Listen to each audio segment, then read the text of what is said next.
Welcome to Scream Queens Horror Movie Road Trip Podcast.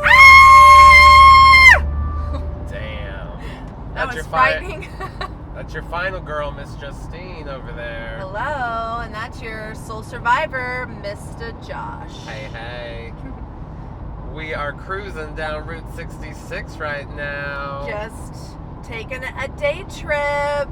That is pretty much our trip. This is what we're doing this episode. No. We're cruising west down famous Route 66. We do have a final destination. It's called the Tumbleweed Grill and Bar. It's supposed to be like the oldest grill and bar on Route 66. Yeah. We just thought it'd be a good tie-in for our movie today. What are we talking about? We're talking about a really awesome road horror thriller action made-for-TV movie, Duel! Spielberg's first feature. His first featurette. Yeah, his first movie that got any kind of theatrical 1971. release. Played on your TV screen back before most of us were born. Yeah. Back in the early 70s. I wasn't around yet. People liked it so much that they added more footage and threw it in some movie theaters. Yeah, when it had its European theatrical release, it got like... And that's what we'll be 16 more minutes, yeah. That's what we'll be talking about today, is more of like the theatrical cut than the TV cut. Cut. Because it has, more in it. 16 more minutes, of it. So... More footage. So Spielberg. Unrated cut. Spielberg, unrated cut. Unrated, uncut dick. Steven Spielberg. Oh, yeah, if he's not ever listening to this, so Steven Spielberg. All right, he's uncut. Here we go. Yeah, we don't need to list off, movies. I mean, we covered Jaws. That was our very first podcast ever of Scream Queens Horror Movie Road Trip Podcast. That is crazy that, our first episode was a Spielberg movie, and now our 41st episode is a Spielberg movie. It's true.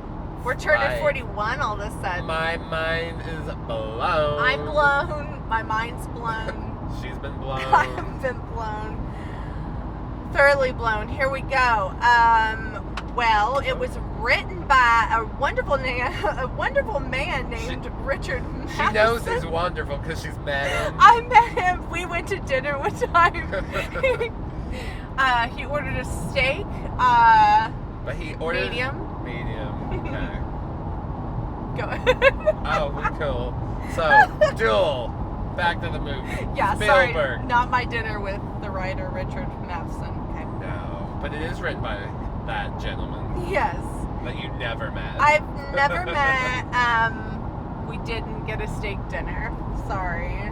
She dreamed about it. I have dreamt about it, I'm sure. But alas, let's move on. Duel. More about my dreams later. Yes. 1971? Yes, in 1971, that's where everybody was. Spielberg's like, hey guys, let's go to the desert and make a movie with some trucks. With a truck and a car. He was making a lot of Episodic. TV episodes and getting, offered some more things. So he got offered this made-for-TV movie. He did I think he did an episode of Night Gallery and Columbo and just, some classic late 60s, early 70s television. But, I was offered this TV movie of the week. And he said, fuck yeah! He was jumped to it. Don't quote me on that. But. He jumped to it, started making it. He only had roughly 12 days of principal shooting or whatever. What do they call it? It's actually pretty amazing with all just how to coordinate the action sequence and stuff you would think would take 12 days in itself. But no. They had 12 days to do it all. He's a master man. He was constantly, he had cameras at all different angles on those trucks in the car and was getting all kinds of ground footage. He was getting it all. Bam, bam, camera work. I can't get over that you just said he was a master man. He was a master man. And he was a mastermind, too. But he was a master man. Masturbator. A master masturbator. Sorry. I don't know. We're always nasty. We That's are. like just juvenile, crude, base Who we are. humor. Basic. There's I not meant, much like, here. Base, like lowest of the low. Okay, so, yeah, but then outside of that, when he did the extra, the additional, like, minutes, he got a couple more days to do those. Yeah, he had a few more, like, ooh, suspense scenes, and, like, ooh, suspense scenes. Not just regular suspense Not scenes. just, like... They kind of make you go, ooh. What? Was that a suspenseful scene? With these, you know, because you're, like, going, ooh. I'm like, suspended!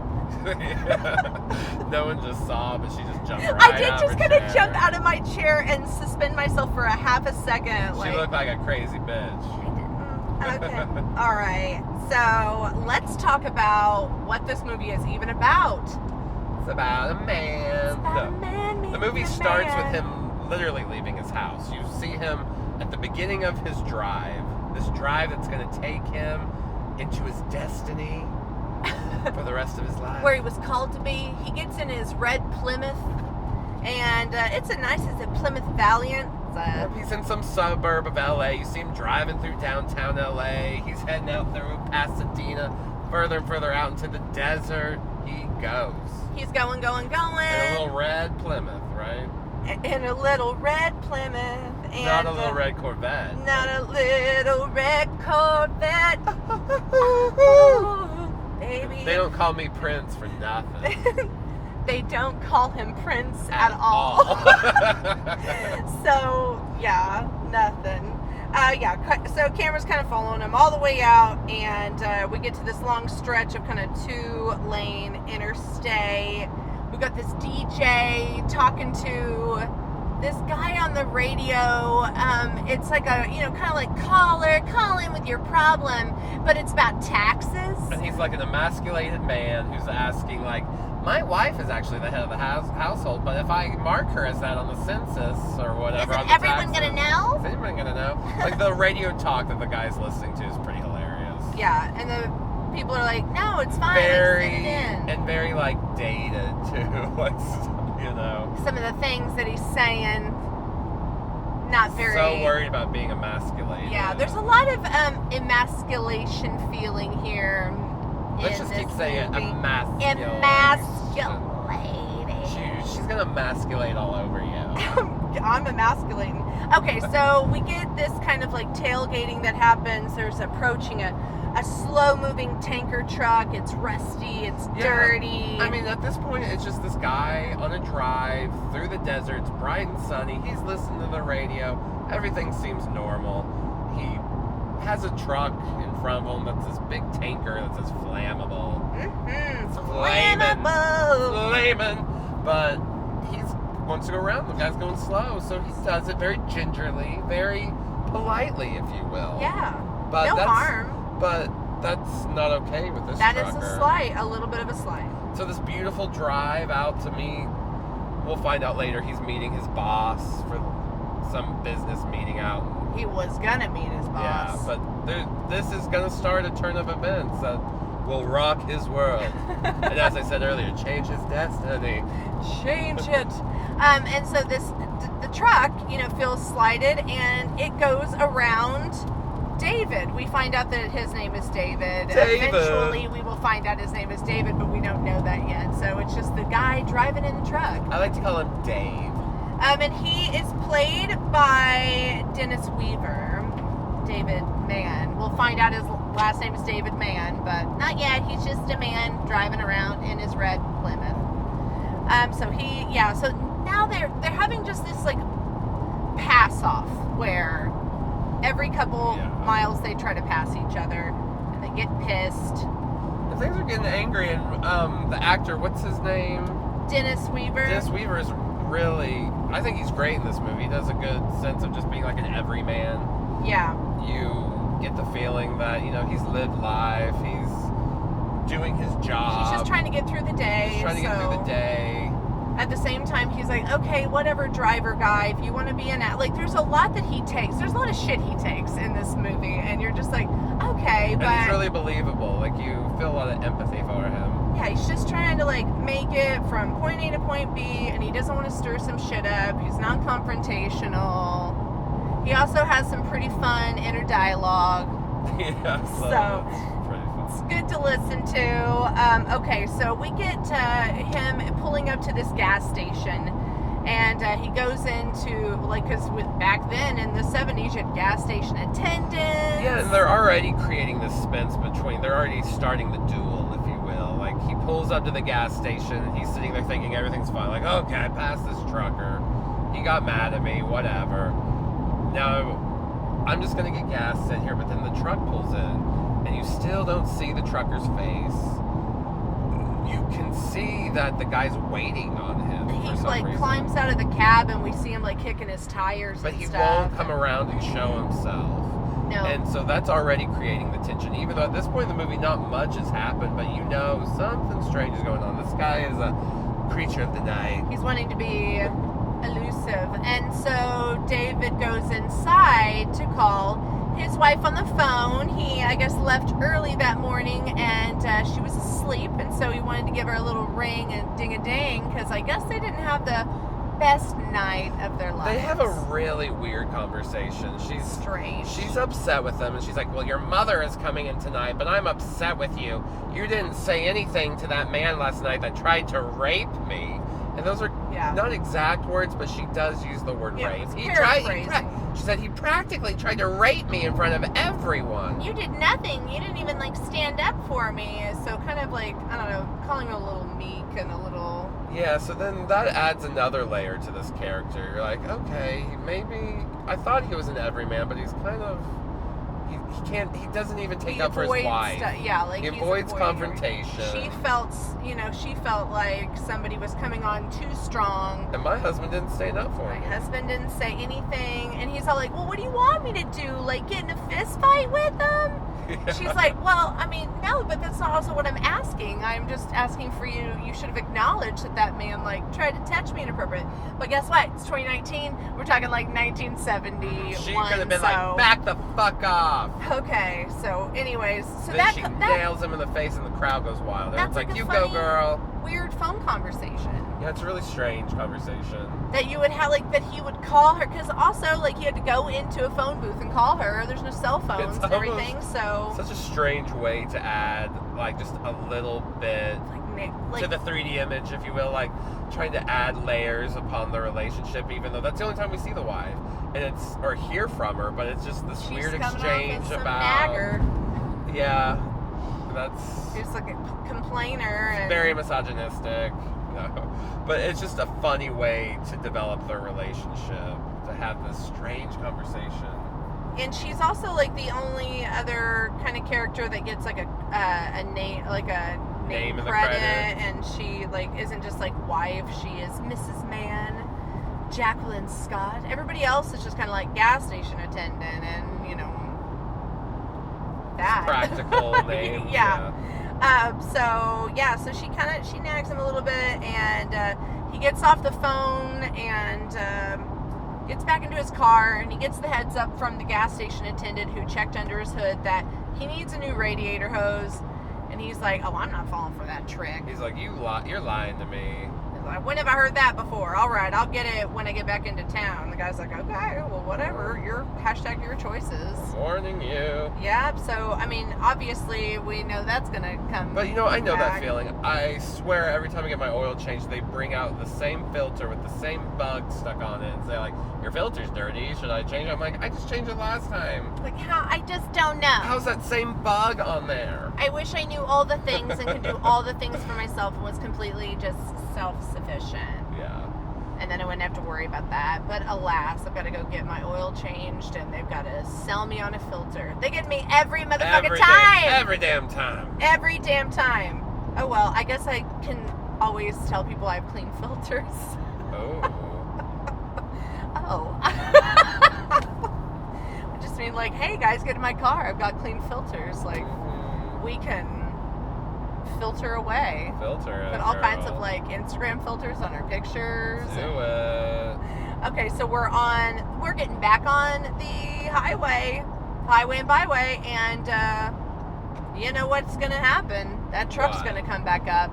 Oh. We're gonna have another passing moment. There's gonna be some swerving, some riding between the lines, some not there becomes a time where he's able to pass him and he leads him onto traffic. Why won't he just let him go? Yeah, he even is this when he puts his hand out the window Yes. and tells him, like, yeah, go ahead, buddy. We know it's a white man. That's the only thing we know. He's some, like, probably angry, racist, white hillbilly. Yep. That's going around the country, knocking good people off the road. And the, the way that the truck is, this, tanker truck that he's got, the grill looks kind of like a face, you know? It looks very menacing, and it's, like, a dark color. That's why Steven Spielberg picked that truck. He said it looked like I had a fucking face. He was like, this one's got a face on it. Let's do it. And it's decorated, or not decorated, but the grill has a lot of license plates in it. Yes. And we kind of assumed this before Spielberg confirmed it in the commentary, that those are like all the other people he's killed. Yeah, like he goes and gets like the license plate, plates, puts it on there. So he's killed people from like So he's got, like, Arizona, himself and just it has all different states, Nevada. He's killed people from all over. Yeah, he's got like a little charm. What are those called when they take them from like little tokens or something? Yeah, they I think it is a token. Yeah. All right, so we know he's like a mass murderer. He's a serial killer on the road. Okay, so yes, And he waves them on. His costume, he's like a Freddy or Jason, but he wears a truck. That's what I'm looking at. Freddy's gloves, his axe, his machete, his chainsaw is his truck. His costume is his truck. Yeah. This is a fucking slasher movie on the road. On the road. Bam. Bam. It's an action movie. It's a thriller movie. It's a horror movie. It's a up in yo face, all up in yo grill, bitch movie. Okay, so he waves him on to oncoming traffic. He's like, come on, friend, come. And Yeah, then go ahead, pass me. As David tries to go around, honk, honk, here comes a car right at him. So he nearly dies. He goes into this little embankment. He's screaming. He's pissed.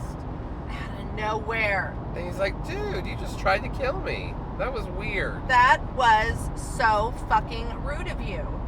And so now I'm also just going to say, this motherfucker's trying to kill him. If you hadn't at first thought, oh, this guy wants to run him off the road. Now you know this guy wants to kill this other man. The trucker wants to mess up the guy in the nice guy in the red Plymouth Valiant. The trucker wants to fuck her. The trucker wants to fuck him. I can't make a word. Oh my God! But fuck him. Oh yeah, it doesn't work. It Sorry. doesn't. I do love how you're throwing your hand up, you're real hard. He's real hardcore, Trucker, guys. fucker. He's Hands are being giving raised. it to the man. And so they also start going at really high speeds. They're going 80 miles an hour at this point. Yeah, he gets in front of him again. And Dave there's a Duffett. lot of over the shoulder looks by David. He's kind of constantly keeping his eye on this And they're trucker. on these very narrow, mountainous desert roads. They should not be going this fast. 80 is, I'm gonna say, a little too fast. It's suicidal for on those those kind of roads. trickster Absolutely. roads. Absolutely. And I think there might be a few signs that say you're speeding, or at least apparently, this is no the speed limit. police out on these No. mountain roads. No highway patrol patrolling. No, there's a pest control car at one point that kind of looks like a cop car for a hot minute, and that's a sad instance. Mhm. But alas, there's no police at all on the road this whole time. And you start kind of feeling David's tension because before this big chase that's going to come up, there's a point where he's alone. You're like, okay. And then something rounds the corner, and it almost makes you jump because you're like, oh shit, here he comes. He's coming back. Yeah. It's this entire sequence is one of those okay, he got away. He's gone super fast. There's this stretch of okay, we don't see the trucker in the back. we have like a breathing moment, and then we get like, where the fuck did this guy come from? You know, he's like barreling for the honking. He's got this huge horn on the top of his truck. Exhaust is just like, there's just gross black smoke coming out of it. He just looks real menacing, guys. I mean, he's not approachable. It's scary. And obviously we know he wants to murder him. And so he really starts going after him and chasing after him. And it's like high tension moment. They're going close to 90. And then he kind of runs off the road and hits this like fencing area to this like cafe. And this chase to the cafe lasts like a good, like, feels like 5 minutes. Yes. And they are going so fast, and it's hot out. You get the feeling, There's sweat. Everything is overlit just slightly. Everything looks very bright and hot. It's a desert. You know that's not good for those cars going through the mountains. Asphalt. That's heat. And you're just expecting something to happen to the car at any moment. And you know that radiator hose is like a ticking time bomb. So you're like, when is it gonna blow? Yeah. Anyways, he ends up colliding with this white fence area that's right by this cafe that we've seen some signs for. They finally make it down the mountain, and going down the mountain is where he's really like about to get him. You're worried that he's not going to make it, that he's going to knock him off the road, off the cliff. Yeah, and then you realize that we're only about 27 minutes into the film, and that like, oh no, in fact, like, we've got a lot more ahead of us. Yeah, and so he goes spinning off the road, goes into this fence. Luckily there's witnesses, and the truck keeps going. He goes right on, because I was worried for a second that he was still going to come, like, just plow right into him or something. Didn't. And there's like this poor old man that comes out and is like, "Are you okay, Sean? Sean, are you okay? Come on, calm down." Like, he's there, we're trying to work it, and the guy's like, "No, I'm fine. Whiplash." David's like, "I think I got some whiplash." Yeah. That man, he's trying to kill me. Like, I was like, oh. Yeah, the trucker guy had left, and so they didn't really even see him because they were focused too much on getting to the guy. "What happened to you, son? What happened?" He's like, "No, this guy's gone after me," and they're like, "No." And he keeps saying, like, "I'm okay," like, just trying to get the man away from him. He's like, I'm fine, just leave me alone. And he heads into this cafe area and goes into the bathroom and cools himself off. He has this inner monologue while he's in the bathroom, where he's just like giving himself a pep talk, where he's like, "This was all just a coincidence. That guy's in a hurry, you know. That guy's having a bad day. Yeah, it's over now." He keeps saying, like, it's over. Him. And in the pep talk, he's assuring himself, like, "Okay, I'm cool. I can get back out there on the road. He's not out looking for me. I'm okay." So he walks out. Know about that. He's walking back out. People, as he was coming in, people were approaching him, like, "Are you okay, sir?" So they saw him collide with that fence. And he looks out the window. What does he see? That truck is in the parking lot. Parked right there in full view. Like, the moment he walks out the bathroom, he sees right out the window, and there it is. Like, dun dun dun. And it really startles him, and he decides, well, shit, I guess I gotta stay in here and get food and wait him out. I'm waiting him out. I'm not making the first move. And he's like, kind of like, okay, I know he had boots and jeans on. Maybe I can figure out which guy it is. Apologize to him, and he's having kind of like these fantasies where he's daydreaming about approaching like different guys that are at the bar, being like, "Hey, let's work this out. Let's talk this out." But then you realize quickly, like, oh, these are just fantasies. He's thinking this in his head. And then there's more inner monologue where he again is having to assure himself, like, no, it's just a coincidence. He was going too fast, and so he had to go down the road a little bit, turn around. This is the last cafe in miles. He's hungry. He's not here for me. Even though he really just tried to run me off the road. Yeah, and like, I'm scared. But he's reasoning with himself. Yeah. Just like pondering the driver's motives as well. Like, well, but like, what if he does want to go at me? I need to like shut him down. Yeah. And this is where we get him walking up to some man that he has deduced that he thinks. After he's had a little bite of a sandwich and some water. Yeah. He got his blood sugar back up. So it gave him some confidence. So he goes up to this guy. He's like, "Hey, you leave me alone. Do you understand, sir? Cut it out. Cut it out." And the guy's like, has a mouthful of sandwich and a handful of sandwich. He's like, "What are you talking about, man? I don't know what the fuck you're talking about." Yeah. And so he knocks the man's sandwich out of his hand. And that seems to bullies be... him. Like, That's like one of the biggest crimes in the yes. movie. That guy's like, what the fuck are you knocking my sandwich out of my hand for? Took my sandwich. The lettuce is going everywhere. So I'm sure he was hungry. Yeah, David gets knocked out like twice. Yes, he gets a little bitch slapped. Yeah, he gets knocked around, and they hold the guy back, and they're like, you hit him twice, what more do you want? And the guy's like, he knocked my damn sandwich out of my hand. Yeah, and they're all like, we'll get you another sandwich. But that guy ends up stomping off, getting in his truck, not the truck that you they have this thought. brief moment where you're like, oh, he's going to that truck, it was him, and they're like, no, it was a different truck. And as like that David guy goes to sit back down, we hear the truck start up, like, you know, our bad truck. Yes. And we see it take off, and he flees. He gets out of the restaurant, starts chasing that truck. I don't know what the fuck he thought he was gonna do. Yeah, it's almost like he wanted to confront him at that point. He's like, no, you're not getting away from me. We're hashing this out. You just saw me get attacked in the restaurant. He's like, I have things to do. My wife told me I had to be home tonight because my mother is going to be there. So that's another level of, not even suspense, but it just adds to the plot of like, oh, yeah, he's got to be home or his wife's got to be pissed. He's not just like dawdling all day, man. He has like a job, a wife. Apparently his mother's in town. He has plans, and here you are just like messing with him. Day. You've already fucked his car up. Like, Lord knows what the insurance is going to be like once he gets that bill for that fence. It's not going to be good. And I also don't remember anybody changing information. Yeah, no one cared that maybe it wasn't the gas owners. They're like, whatever, it's Farmer John, and we fucking can't stand him. I'm glad you hit his wall. Thanks for knocking his picket fence over. We fucking hate him. Bitch. Fucking Farmer John. So yeah, he runs, but obviously he's not going to catch him because he's on his two legs, and that guy's in that big truck, and remember we told you it was going like 90 miles an hour! So no. So it strolls on off. He gets in his car, and our next scene is him approaching this school bus that is on the side of the road. And see, he's like, has a moment of being like, oh, like, I'm going to be a good Samaritan. Mm-hmm. These children need my help. I'm coming to the rescue.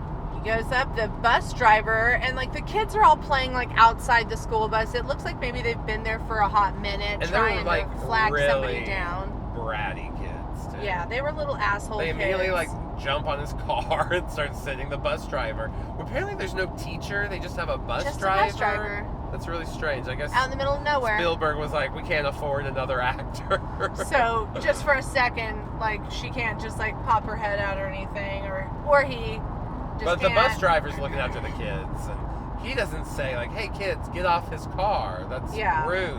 And the bus driver's like, hey, our car overheated or whatever, and now I'm just needing like a good push, and then we'll be able to make our way. And David's like, well, my car's kind of low, like it's probably going to end up getting caught up underneath your bumper. And you could tell the bus driver's been there for a while. He's like, no man, let's try to do this. No, you're good, it's gonna work. So David's a pushover though, so what does he do? Okay, we'll do it. He gets the bratty kids off his car, and then he tries to push the bus. But lo and behold, bus driver should listen, not been so impatient. It gets stuck. They get stuck. So now we have a bus and his car stuck together, and this is when we see this tunnel in the distance. A tunnel of love? Not a tunnel of love, a tunnel of tanker truck. Oh, there's the tanker truck just waiting for him. He's like, oh, I'm waiting on you, buddy. Yep. Don't you think I'm ready for you. And like we immediately can kind of feel like the heartbeat of the movie intensify, and you can see on Dennis Weaver's face, like, David Mann's like, fuck, it's on. Oh my god, is he gonna collide with the bus? Like, he's kind of like, everybody get on the bus, get the kids on the bus. He's like trying to shepherd the kids onto the bus, and he's like grabbing the kids, like, get on the bus, get on, like freaking out. He's not a good shepherd. Trying to tell the bus driver at the same time, but not really telling him much. The bus driver's like, that guy's gonna get us, and the bus driver's just like, let go of the kids, man. Yeah. Because he's like grabbing them fistful, like by the like clothing, freaking like, out, slinging them onto the bus, and the bus driver is kind of like, stop abusing the children. And he's like, no, you get me unhooked and everything, like you like we got to get this car. I got to go. But like he's that so guy. protective of his hood. He's like, the bus driver gets on, and he's like, no, get off the hood of my car. Don't dent it. Even though, Don't like, dent it. he's already fucked up his car. collided with. Yeah, it's the guy. Yeah, hashtag priorities. Maybe he doesn't have them, or maybe he does, and they're just not the right priorities that I think Something we like should that. have. Okay. So we get this like moment of panic. Is he gonna get unhooked? Is he not? He does, and he just kind of Takes off because like, the just, tanker's coming at them, and so he goes around them. But then the tanker does help the bus. Yes, the tanker nudges the bus right on down the road, and we're all like, "Aw, good killer Samaritan!" Like, Help those children. he's Maybe such a nice maybe guy. he's not so bad after all. You know, people are more than one dimension. They truly are. You know, I read somewhere that in your lifetime or something, you've walked by 50 murderers. Oh my gosh. So, you know, take that for what it is. That was like an Instagram post, so chances are that's not a true Could fact. be fake. But you know what? They say the internet is always right. Yeah, that is true. Everything that I read on the internet is pretty much It's right. accurate. Yeah. I mean, don't you deny it. Believe that shit. Believe it. It believes in you. So while we've been chatting, David's been heading down the road, and he got to a train stop at the train tracks. There's a big train just barreling through. So what's funny is 2 of the added scenes are put in back to back. The bus and this coming up train scene are 2 of the scenes that were added for the theatrical release. So 2 of the scenes that he's create like, the most, so like... Spielberg was like, I got a good spot where I can throw in some good filler. Yeah. And it doesn't even feel like filler because they are genuinely good suspense scenes. Yes, they are. I totally agree because Right? they do each create their own sense of panic and a sense of like, oh my gosh, okay, I do really, okay, yeah, he was an asshole and he left those kids or whatever, and like, yeah, he was an asshole and he approached that guy in the diner who wasn't the guy who's been running him off the road. But he's But, had like, a hard day. He has had a hard day. I still feel for this guy. I do want him to survive. And also, why does he keep getting in these like predicaments? It's like, bam, bam, bam, Murphy's Law. Like, if it could happen, it did happen to David Mann. And wouldn't at this point you just turn the opposite direction? Yeah. Be like, I'm going back home. I'm Like, calling my boss. I'm not gonna make it. Yeah, I've gotten a wreck. I've had a guy chasing me on the road. It's just not a good time. If we're meeting for a business meeting, I'm not gonna look good. Like, I'm just not gonna sell it.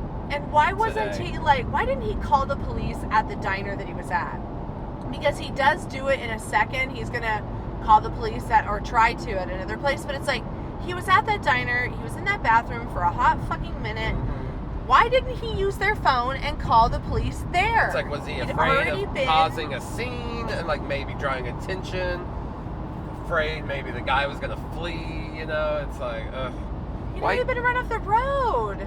But and then he saw the tanker truck out there, you know. So I don't know. I guess we'll never know why he didn't It's do like, it. If wishes and butts were clusters of nuts, we'd all have a bowl of granola.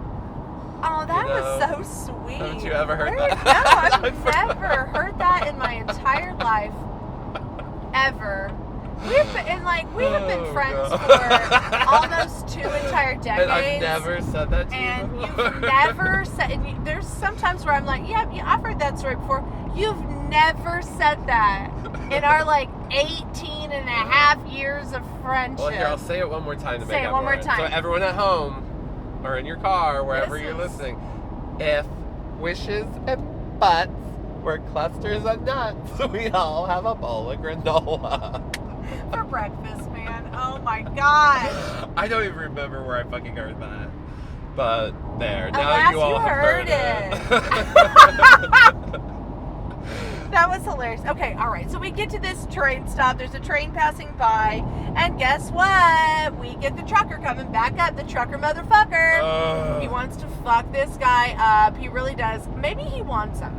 It's Wants funny, him in a every dirty, time hard way. I'm at a train stop, I always think of this scene or this scenario, something like this happening, Yes. of where you're like either stuck on the track or getting pushed up, or like I always think about what if there's a wreck behind me, I get pushed into the train Oh as my I'm God. waiting, or Worst way to go. And that's what's happening it's to David. stressing me out. He is like being pushed into, first the tracks, first the train track sign, thing, Yes. the little barricade that goes down and everything. So he's first colliding with that, and he's got on his brake. He's like, "What the fuck?" No, I don't think he actually does say the F word because it was made for TV. But yeah, it's made for TV. I'm saying what the fuck because if I was in his situation, oh my gosh, I would have said the F word so many times. But I'm trashy, so there you go. There we go. There's that, and then just as he's about to get pushed over and hit the train, the train clears. Whew. Thank God it was a short train. Gets pushed over. He does kind of get pushed over into this embankment area, and because of all the trucker was also going full speed ahead. He zooms on by. We get another breathing moment. Take a breath. Calm the fuck down. Start to rationalize things. Start to thank baby Jesus or whatever the fuck is out there for every time that you've survived so far, and then turn your car around and go the other way because you saw that trucker go that direction, so you go opposite direction. But he just gets on the road behind him. No! He keeps on cruising down the highway. There are several missteps and mistakes taking place here. There have always been. And David is making them all. And so he does decide okay, I'm gonna pause. I'm gonna just wait it out. I'm gonna hang out over here. I'm gonna take a nap, take a breather, get myself back together. Hopefully he'll have driven way on. Yeah, because that scene when he finds, before the nap, there's that other chase and he gets down there and gets ahead of him and then hides. You're like, ooh, okay. He passed him. You didn't see him down there. And that's really cool. That's so cool. That's so cool. Yeah. Do you remember that part? Yeah, I remember that part. All those parts of him being chased and the trucker going after him. I love that part in Duel when the truck chases him, and then he thinks he's got rid of him, but then he's just hiding out behind a big cliff. He's an asshole, that trucker. Yeah. Okay, so next we get so he arrives at this Snake-O-Rama gas station. He's decided. Well, he wakes up from a train. Remember, yes. He goes down there to hide. He falls asleep, and he wakes up to this horn blaring, and it startles even you, the viewer. Yes. Because you think it's the trucker. But it's not. It's just another train going by, and he had just taken a nap. And it scared him. And so he gets out of his hiding spot. He decides to move on. Go down the road a little bit, and he's there. He's there. He's just watching him. Thinks he's gonna. So he's scared again. It just keeps getting scary. So he outruns him again, and he gets to a safe distance, and he sees this gas station that just happens to be also a place. And we've seen these before because we have driven all loads of places, and we have seen pull-off gas stations where you can take pictures with alligators, where you can take pictures with tigers. The tiger one was really sad. Guys, don't keep a tiger in a little cage outside of a gas station. It's really fucked up. It's just fucked up in general. Even if you do eat meat like we do or so. Sorry. Yeah, I mean, a tiger just needs to be in the jungle. Right, the mistreatment of animals for people entertainment. I don't like it. I don't like Anyways, it. I don't want it. I'm taking my soapbox away. Okay, so, but this one is a Snake-O-Rama. It's a place where you can see reptiles and lizards and snakes. And he's like, ma'am, can I use your phone? She's like, yeah, there's a payphone out in the middle of the back. Check out my snakes while you're going. And there are literally rattlers in these glass. Big old black snakes. Obviously things that, a bite's gonna kill you. And she's looking a little haggard. She doesn't care anymore. She don't care. She's just got her coyote on a leash tied up also. Yes, and he does when he pulls up because she's getting gas for him. He says will you check the radiator hose? And she's like, okay. Yeah, I'll get to it. But he goes to make a phone call, and shit just goes bad real fast. Yeah, she didn't even have time to check that radiator hose.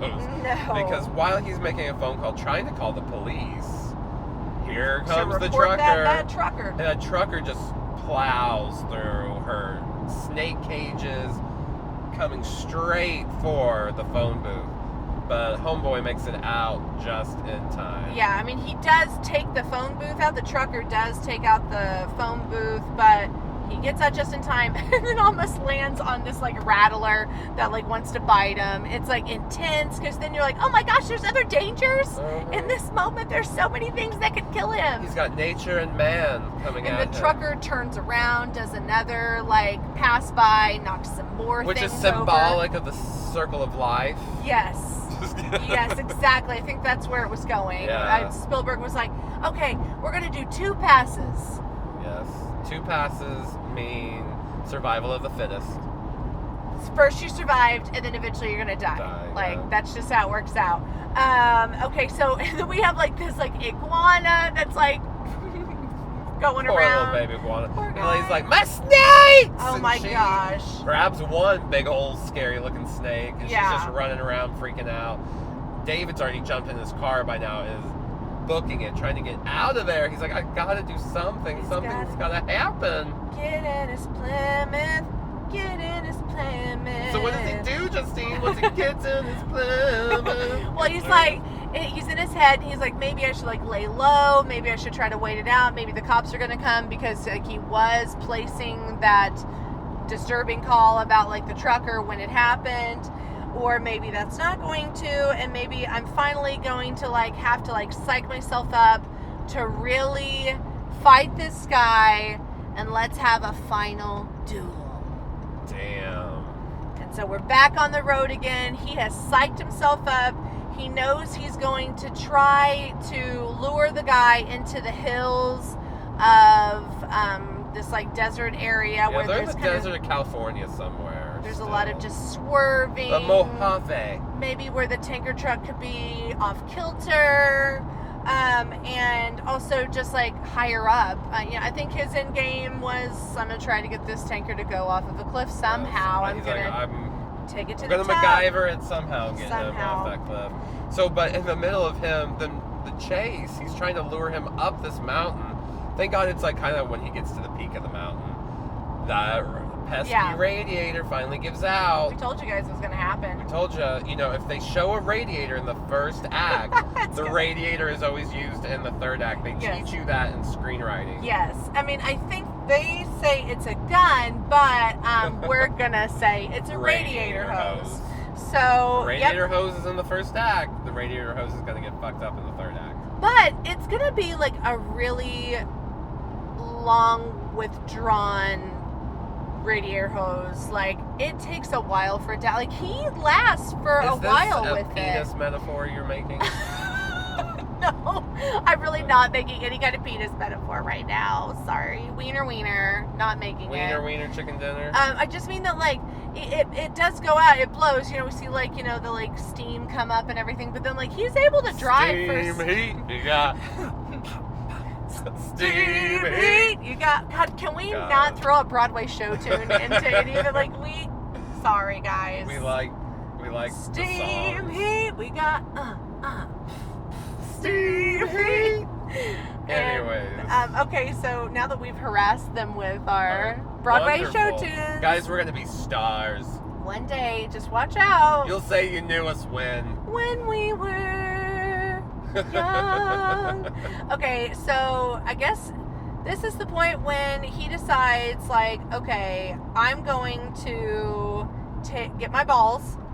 I'm not going to be a weak ass anymore. I'm going to get my balls, and I'm just going to do what I can and get up this cliff. He gets kind of, like, mowed down at one point and hits the side of a wall. His car gets fucked up even more. He's panicking too. Like, he's like, no, please God. Like, and his performance is really good. You feel so bad for him. You're like, no, come on, figure this out. And Steven Spielberg wanted Dennis Weaver for this role and really thought that he would be able to, like, grapple with all bring the reality different, to it. And I mean, he's right. he chose him. He had him in mind for a long time before he actually like offered it up, gave it to him, and he's kicking ass, Seabass. He's like doing a really good job. He doesn't need me to give him a fucking pat on the back, but whatever. Is he alive? We should have looked that up. Did we do that in our research? I don't think he is. I mean, this movie was from 1971, and he was like already like close to his 50s when he made it. So R.I.P. Baby Angel. Yeah, he is a sweet baby angel. And okay, so he you know, his machinery's giving out. He's finally got up this. He's inching closer and closer, and also, you know, the tanker truck isn't doing too well either. You know, it's taken some impacts too. So they're both just chugging along. And he finally is like, okay, I got him where I want him. I've lured him up to the top of the cliff. Now I'm going to take this briefcase. Thank God I brought that. I'm going to wedge it down. That's all I'm going to do. I'm going to wedge it down. He's like, I'm going to wedge it in between my accelerator. And I'm going to keep this car going. Yep. Gas pedal and the car seat. I'm wedged. And I'm going to lead him towards this cliff, and I'm going to jump out. I'm going to stop, drop, and roll. Tuck it. And it goes like, I don't know if the tanker truck doesn't see that the cliff is there, that it's ending of how the car is turned, but he hits the car and then it goes over and they plummet down to their doom, to the depths of the deep, deep dark. And that was done in one shot. They did it at the very end of production because they're like, okay, well, we can't ruin the cars and the truck until after we've shot. Don't have a lot of these. And I don't know how they then went back and shot additional footage. They had to have like gotten new cars or a new truck or something. Or I don't know. That was done at the end of the original production. They only had to do it in one shot, and it looks great. It's amazing. The truck going down in slow-mo looks awesome. But remember, it said it was flammable, guys. It doesn't blow up. It doesn't blow up, but it's flammable. Maybe it was filled with, like, dead bodies and not gas. Yeah, so it was all a lie. There really wasn't anything in it. It was all a front because really he's just a psychopathic killer and he just needed... to kill people. You know, to kill people, and he needed a reason to be on the highways Steals and the their interstates shit, all the their time. Identity. Takes their license plate, but not this time. Not this man. Not my baby. No way. No how. You can't have him. Mr. Man, and this Dennis time Weaver. This is really his character's name. His character's name is fucking Mr. It's Man. not me just forgetting the character's name. Nope. You guys, that's Man. a classic. Josh does that. Mr. Man here. It's real Mr. Man. Fucking wins. He has narrowly escaped. He won the duel. He has survived. He has served and survived. And he's a sole survivor of this. He's a sole survivor. He's me. I am him. When the tanker truck goes over, it lets out this kind of like this prehistoric like roar, like going on. It's like, and you get that his horn one last time that we've been hearing. It's been terrorizing us this whole movie. And that truck goes over the edge. He's not living on the edge. He's over the edge. He went over the edge. He didn't survive. He's down there all by himself because David Mann's sitting up there on that cliff, catching a breath. Mr. Man. Mr. Man. The breezy wind comes in. Roll credits. Movie done. The end. And now it's almost time for us to, I mean, we do need to kind of start paying attention. We're here on Route 66. We're getting close to Texola. It's the furthest point on Route 66 before you get to Texas. So yes. Texas, Oklahoma, Texola. They combined it and made it a town. Texola. So that's where the Tumbleweed Grill is, the oldest cafe on Route 66, and we thought it'd be fun to go to a cafe also because there's big scene where he's in the cafe. The whole movie takes place on the road, so we're on the road today. Road tripping, and he was on a day trip. We're on a day trip. He wasn't, or we're not doing business. Unfortunately, the topography around here is not Mojave Desert-esque at all. Flat plains. It's very flat. Right now it's kind of green because it's summer, but you know, we're enjoying it. We have a trucker behind us right now. I hope he doesn't try to kill us. It is pretty. It's a little slightly overcasty, but there's a little blue, there's a little gray in the clouds, and there is our what a beautiful trucker fucker right behind us. We got a trucker fucker. Oh, what a beautiful morning. Yeah, there she goes again. Oklahoma. Well, guys, This is episode 41. We have more coming, more episode 41 in just a minute. So we're going to take a quick break. We're going to go enjoy the rest of our trip, go to the Tumbleweed Grill. Then we'll be right back and tell you all about it and give you our final thoughts on the film, favorite scenes, knife ratings. All right, see you in a tit. Bye. Bye.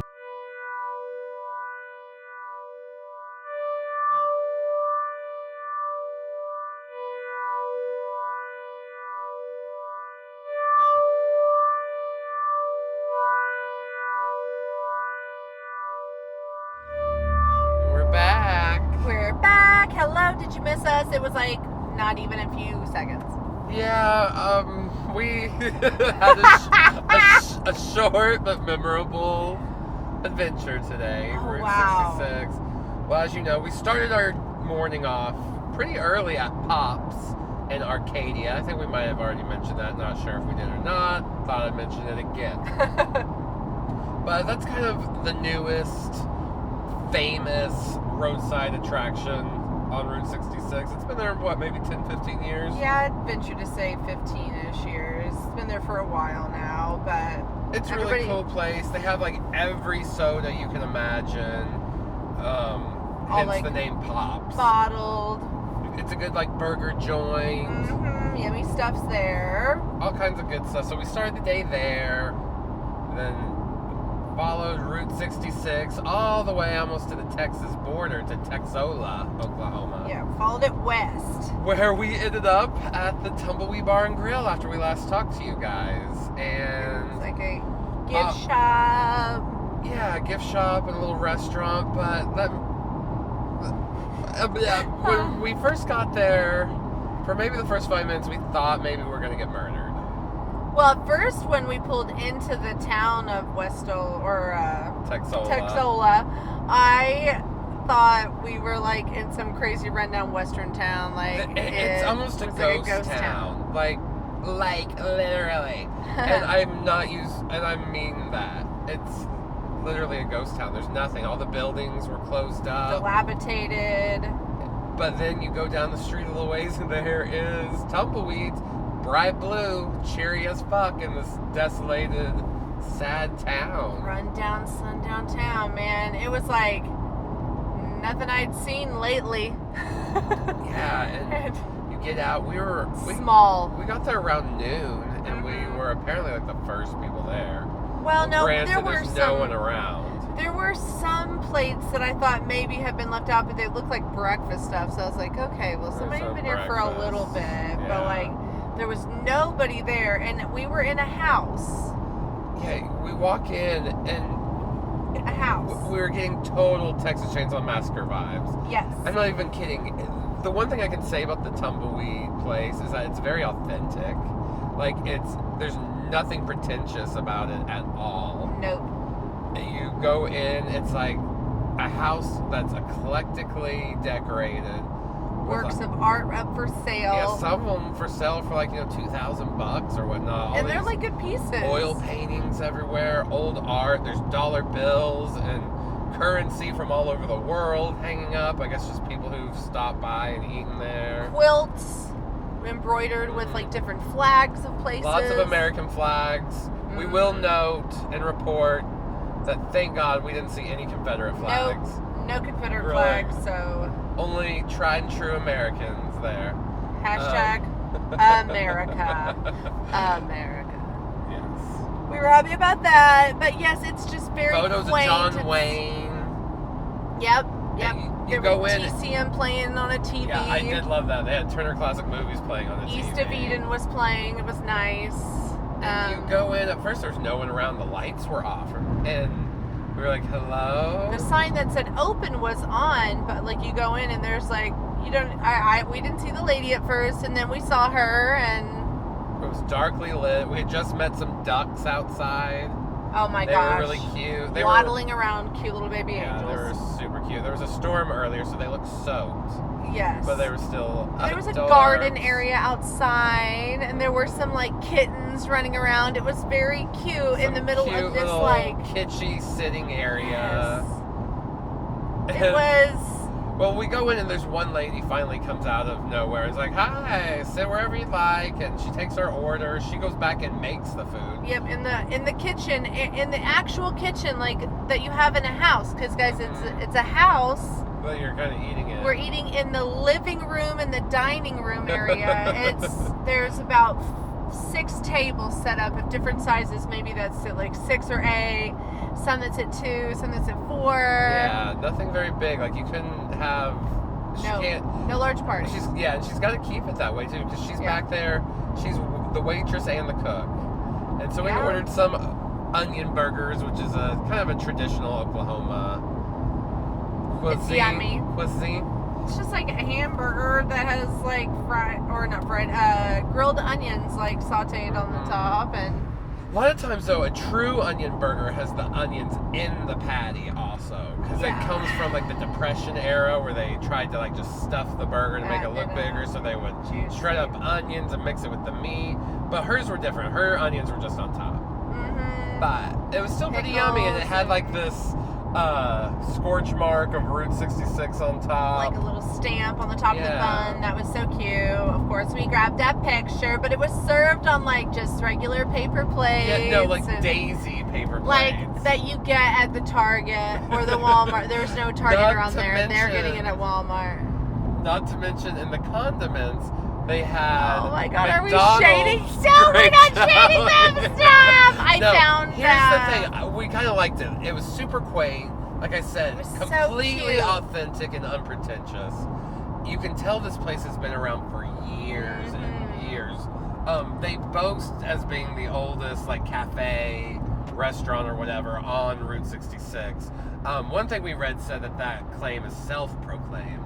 So we don't know how accurate that is. We know it. Nonetheless, they're at least old. one of the oldest, if they're not the oldest. You go back in time when you go into that restaurant. You know, I didn't really go back in time to like maybe the 30s, 40s, 50s when 66 was at its prime, or the 60s. We walked in, I got total like 70s vibes. Yes. Like I feel like maybe that's when it was last renovated or something. That's when it was kind of just like all thrown together. And like redone, reshipped and shaped, so it's definitely like, okay, attraction. That's another place in Oklahoma that I've been to. I'm just trying to check off this humongous state, and all of the many weird things here. But I will say, if you're cruising, if you happen to be crossing into Oklahoma on Interstate 40, and you're on the west, or whichever, if you're at mile marker 1 in Oklahoma on Interstate 40, exit on it's called Texola and go. See for yourself. Don't drive out of the way for it, but it's a really cool. You're just passing through, and if you're doing a Route 66 tour, I think you gotta stop if you're doing that. Tons of people do it. I mean, you could obviously tell she has a business. Like, there was a sign-in book for you to sign, and just like yesterday, there were people from like Portugal that had signed it. So I was like, okay, well, like this place has activity. Everybody enjoys it. It's got, reviews on Yelp. So it's something. I was like, I kind of like fell in love with how cute it was, and there were cute little signage everywhere about Route 66, and we went from being like creeped out to like, oh, this is quaint. Yes, I was like, oh my gosh, I'm literally eating at a restaurant in somebody's living room. Yeah, and I love it. It was really awesome. Neat. It was cool. There wasn't just much else to do. Like the little gift shop was like where you paid your tab. Like it was like not. And there was nothing else in the town. No. I don't know. There is no real Texola, Oklahoma. I think it's this lady. Like that's it. She's like the mayor. She's the all of it. Like she's the mayor, the cook, the hostess. Waitress. She definitely earns whatever she gets. So stop by, tell her hi. I didn't catch her name. No. We were just two kind of like agap, like wow. And it really wasn't anything like the diner in Duel. No. But it was. We didn't encounter any scary truckers, but nonetheless, we saw a whole bunch of truckers on our big journey that we've been on, Route 66. So we're still on that. We're still on Route 66 just now. We're headed east, headed back towards Oklahoma City. where we're from. So let's get into the recap. Wrap up Steven Spielberg's first film. Made for TV movie TV. Duel. Later got a theatrical release. Yeah, no, it's a film. It's a featurette, full movie, length. yeah. So there you go. Let's talk favorite scenes. Mr. Josh, what do you think? What's one of your favorite scenes? They're all kind of obvious, but I really love the diner stuff. All the stuff once he gets to the diner, the crash down the hill. That's kind of like the first big major chase where you're like, oh shit, he's gonna die, and he crashes. But I particularly like all the stuff in the diner, all the interactions with the owner of the diner, the people that work there, the lady that he gets the aspirin from. You're just down to all like the little details inside, and his paranoia and his pivotal point.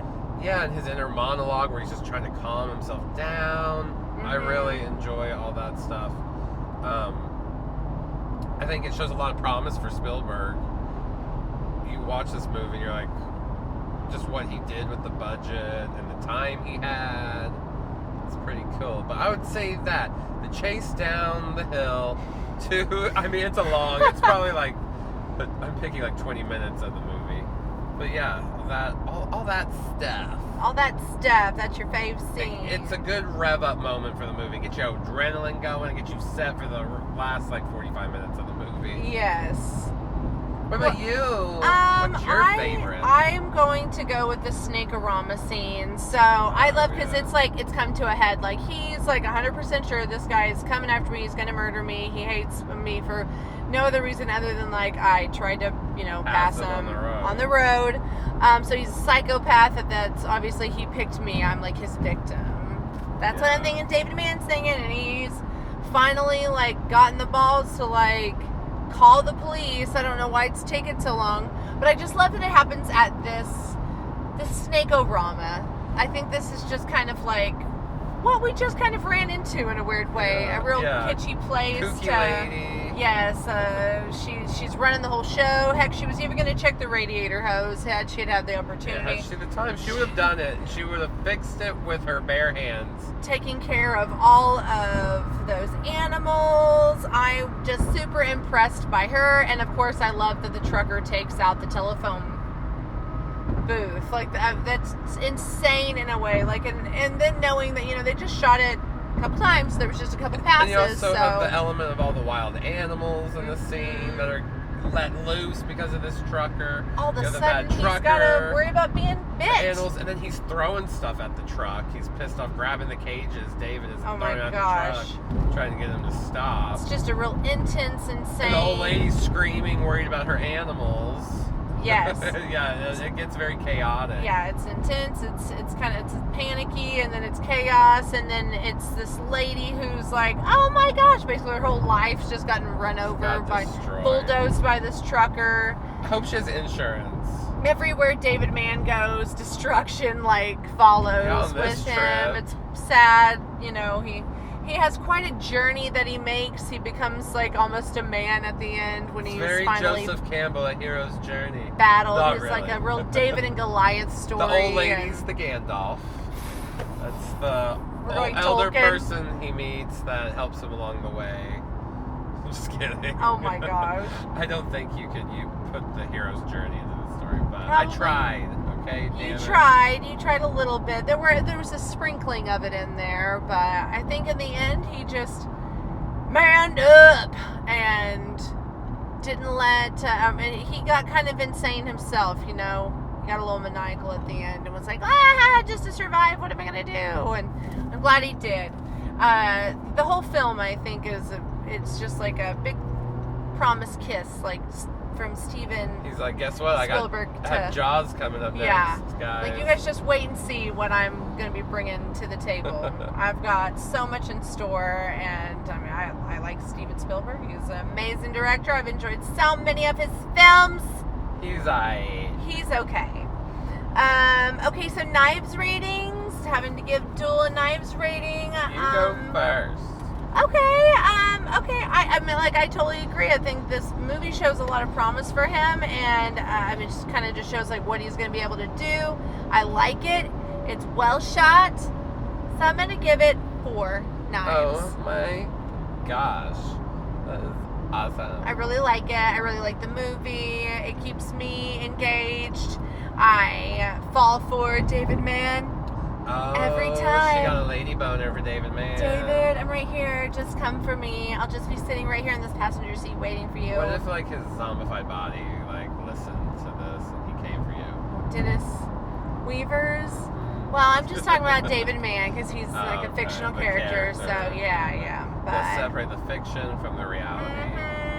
Yes, keep it safe. I'm doing 3.5 knives. Woo! I like it a lot too. I think he did a good job taking a movie that visually, like, that could have been boring. You know, it's a big truck. It's a cat and mouse between a truck and a car for an hour and a half. Tailgating at its He keeps it interesting. He knows how to shoot it and edit it and keep the pacing of it going to where we're always wondering what's going to happen next. All that camera work, speeding it up, making it look faster than it really was. He just get in it. David is a good character. You know, you feel for him throughout. You root for him. He's the everyman. You know, everybody is him. You are David. I am David. We are David. David is Legion. But yeah, I like it. Yeah, I like it. Yeah, okay, great. Have you ever rated lower than me? I don't know. I don't. Someone tell us. I don't know. Okay, cool. So 4 and 3.5 knives from us for Duel. We like it. Yay. It's been great. Well, we have good fun movie. Fun episode coming up. Yes, Tell them we what's do. next month.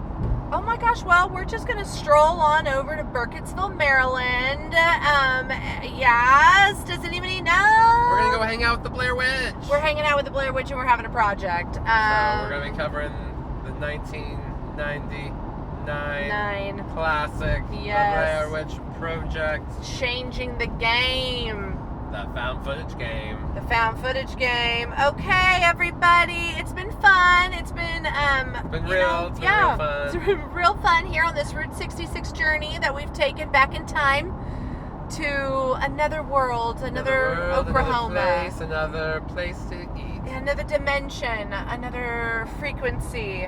But thanks for taking this journey with us, getting on the road with us, and talking this horror movie talk. Check us out on ScreamQueensPodcast.com. Make sure you go rate and review us on whatever podcast app you listen to us on. If it's Apple, do that. If it's Google Play, do that. Stitcher, do that. Do it. Just do it. Thank you. We need your Give us help. a shout out. If you're on Instagram, hit us up. Say hi. We like talking. Like to get to know everybody. Yep. All right. Bye. Love you. Bye.